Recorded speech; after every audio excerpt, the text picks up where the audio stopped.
श्री स्वामी समर्थ तुमच्या सगळ्याचे आपल्या भक्तिमय चॅनलवर मनापासून स्वागत। स्वामी भक्त हो, आज पुन्हा एकदा तुमच्यासाठी नवीन स्वामी संदेश घेऊन आलेलो आहे। प्रत्येक स्वामी संदेश आपल्याला काहीतरी शिकवत असतो। प्रत्येक संदेशामार्फत स्वामी महाराज आपल्याला एक प्रकारची नवी शिकवण देत असतात। हा संदेश शेवटपर्यंत आवर्जून ऐका।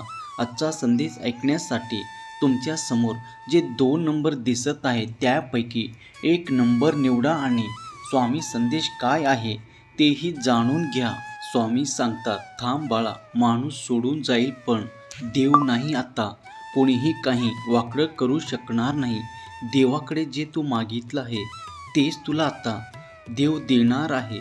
होय, पुढे तू स्क्रोल करू नकोस। तुझं भाग्य उदय आता होणार आहे। तुझ्या नशिबाची कुलूप आता उघडलं जाणार आहे। तुझी गरिबी आता संपून तुझा नशीब आता उद्याला आला आहे, कारण तुझा वाईट काळ आता संपणार आहे।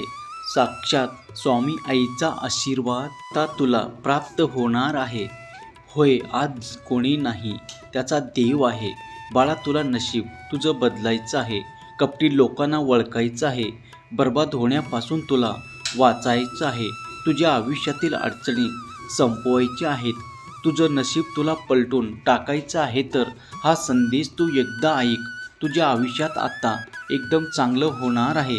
बाळा, जर तुला माझ्यावर विश्वास असेल तर श्री स्वामी समर्थ असे टाईप कर आणि हा व्हिडिओला लाईक करून चॅनलला सबस्क्राईब कर। बाळा, तू नेहमी प्रामाणिक राहा। मनामध्ये काहीच ठेवू नकोस। मन मोकळं कर। होय माझ्या लेकरा, हे ऐकायला खूप छान वाटतं, आदर्श वाटतं, पण वास्तव आयुष्य हा वाक्यापेक्षा खूप वेगळं असतं। होय बाळा, सर्व सत्य सगळ्यांना सांगितलं तर अनेक लोक तेच सत्य तुमच्या विरोधात वापरतात। तुमचे स्वप्न, तुमच्या योजना, तुमच्या कमतरता, त्या सगळ्याच गोष्टी हळूहळू तुमची कमजोरी बनत असते। त्यामुळे तू सगळ्यात जवळ तुझं मन मोकळं करू नकोस बाळा, कारण जो प्रामाणिकपणे वागतो तो माणूस कायम फसवला जातो आणि जो खोटं बोलतो, जो फसवणूक करतो तो सुखी राहतो। होय बाळा, हसणारा प्रत्येक माणूस हा हितचिंतकच नसतो। ऐकणारा प्रत्येक माणूस तुझं भलं इच्छितो असं नाही, कारण आयुष्य हे कन्फ्यूज रूम नाही जिथे सगळं ओकून मोकळं व्हावं असे। शब्दांना किंमत नसते आणि शांततेला नाही। तुला असं वाटतं की सगळं माझं आहे पण कोणीच तुझं नाही बाळा। सगळे लोक, सगळे जग हे स्वार्थी आहे। तू मेहनत करत राहा, फळ तुला आपोआप मिळणार आहे। होय बाळा, एका वाक्यामुळे हजारो लोक चुकीच्या ठिकाणी अडकून पडतात, कारण जो कोणीही स्पष्टपणे सांगत नाही की चुकीच्या दिशेने केलेली मेहनत तुला पुढे नेत नाही, ते फक्त तुला थकवते। विचार करणे सोड। तू आधी असं अनुभवलं का की दिवसभर काम करून सुद्धा मनाला समाधान मिळत नाही? शरीर खूप दमलेलं असतं, डोकं भरलेलं असतं आणि परिणाम शून्य असतो, कारण तू मेहनत तर करत आहेस पण तुझी दिशा चुकीची आहे।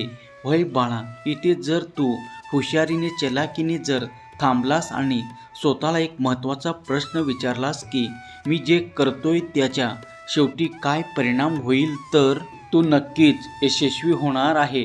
बाळा, एक सामान्य माणूस दिवसभर काम करून फक्त दमतो, तो बिझी असतो पण चांगला नसतो किंवा समाधानी नसतो।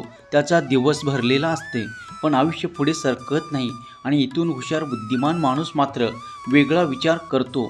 तो कमी काम करून जास्त परिणाम कसा मिळेल याचा विचार करतो, कारण त्याला माहीत असतं, कारण ऊर्जा मर्यादित असते पण विचार करण्याची शक्ती अमर्याद आहे। म्हणून बाळा, तू नुसता विचार करत बसू नकोस, योग्य विचार कर आणि त्या मार्गाने तू वाटचाल कर। हा फरक मेहनतीचा नाही तर योग्य डायरेक्शन आहे। इथेच लोक खूप चुका करतात। ते मेहनतीला देव मानतात पण दिशा तपासत नाही। तुम्ही दिवसाचे 12 तास काम करता पण जे ते काम चुकीचं असेल, वर असेल तर चुकीच्या लोकांसोबत असेल आणि चुकीच्या ध्येयासाठी असेल तर तुम्ही 12 तास काय आयुष्यभर धावत राहा पण कुठेच तुम्ही पोचणार नाही।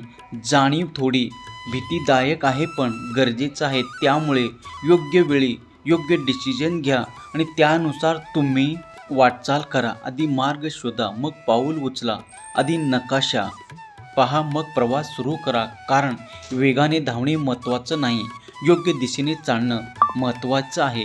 आणि जो माणूस हे समजून घेतो तो खऱ्या अर्थाने पुढे जातो.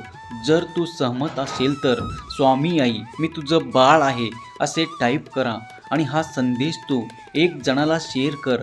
बाळा, कितीही काही झालं तरी तुला सगळ्याकडून एकच गोष्ट ऐकायला मिळते की सगळ्याशी चांगलं वागणं, कोणाचं मन दुखवू नकोस. जग हे ऐकायला चांगलं आहे पण आयुष्याच्या काही वळणावरच ही शिकवण तुला अडचणीत टाकू शकते. कारण वास्तव आयुष्यात काही निर्णय असे असतात जिथे भावना बाजूला ठेवणं गरजेचं आहे, नाहीतर परिणाम हा महाग पडतो. हे बाळा, इथे आपल्याला निर्दयी नाही पण क्लिअर असणं गरजेचं आहे. स्वतःच्या डोक्यात आणि आयुष्यात काय चाललं याचं स्पष्ट ठेवणे महत्त्वाचं आहे. भावनेने घेतलेला निर्णय क्षणभरासाठी वाटतो पण त्याचे परिणाम वर्षानुवर्ष आयुष्यभर भोगावे लागते. आणि परिस्थिती पाहून घेतलेला निर्णय कधी कधी दुखावतो पण तो तुम्हाला वाचवतो. त्यामुळे भावनेत जाऊ नकोस. बाळा बघ, तुला असं वाटत असेल की हे असं ते तसं, पण काही नाही. जर नशीब बदलायचं असेल तर हळूहळू चुकीचे निर्णय, गैरसमज, जबाबदारी अभाव आपल्याला बंद करावं लागेल. होय बाळा, कारण त्यातच आपलं शहाणपण आहे. बाळा बघ, तुला वाटतं की तुझ्यासोबत कोणी नाही, पण असं नाही. हा पूर्ण जग जरी तुला सोडून गेलं तरी तुझा देव तुला कधीच सोडणार नाही. अपयश म्हणजे कमी मार्क किंवा फेल्युअर नाही. भीती मनात येते. अपयश म्हणजे नवीन माहिती मिळवणे. हे यावेळी चालत नाही, म्हणजे पुढच्या वेळेला अजून आपल्याला वेगळ्या दिशेने मेहनत करायचं आहे. एक सामान्य माणूस अपयशानंतर स्वतःला दोष देतो आणि आत्मसन्मान गमावतो. पण हुशार बुद्धिमान असलेला माणूस हा असा विचार करतो की इथून मी काय करू शकेल आणि मला काय बदल करायचा आहे. तर बाळा, अपयश म्हणजे शेवट नाही, ते आपल्याला नवीन आपलं धडा आपल्याला शिकवतं असते. म्हणून लोकांवरती डोळे बंद करून तुम्ही विश्वास ठेवू नका. कारण लोक हे नावं ठेवायला येतात, आपल्याला पोचायला नाही. किती कोणीही जवळचा असला तरी आपल्या सर्वच गोष्टी त्यांना सांगत बसू नका. लोकांच्या शब्दापेक्षा त्याची कृती पहा. कारण शब्द फसवू शकतात, कृती नाही. आणि आपली कृती आपण चांगली ठेवा. बाळा लक्षात ठेव, लोक तुला काय सांगतात यापेक्षा ते वेळ आल्यावर काय करतात हे जास्त महत्त्वाचं आहे. सहमत असाल तर होय स्वामी आई असे टाईप करा. धन्यवाद. श्री स्वामी समर्थ. जय जय स्वामी समर्थ. श्री स्वामी समर्थ. जय जय स्वामी समर्थ. श्री स्वामी समर्थ. जय जय स्वामी समर्थ. श्री स्वामी समर्थ. जय जय स्वामी समर्थ.